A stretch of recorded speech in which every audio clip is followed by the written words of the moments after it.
Gateway's Early Childhood Education Associate Degree program equips you with the skills and training you need to teach children from birth to age 8. Our expert staff will guide you through the exploration of child development and learning, helping you develop lesson plans, curriculums, and other tools to aid in your teaching process.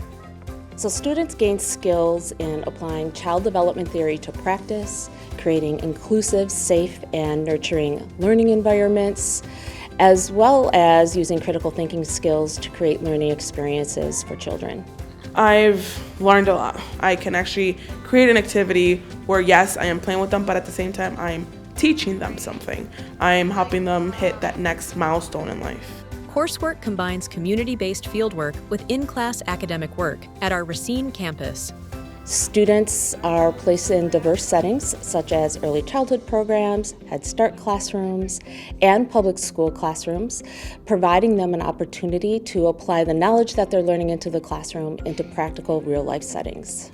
I can learn something today in class, and then tomorrow I can come back to my workplace, my classroom, and do it with the children.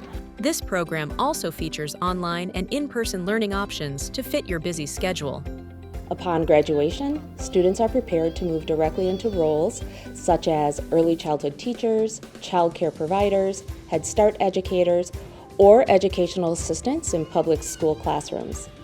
Whether students choose to begin their career directly after graduation or continue on to a 4-year program, this degree provides a strong, supportive, and cost-effective foundation for both pathways. Learn today how to shape the generations of tomorrow and visit gtc.edu to get started today.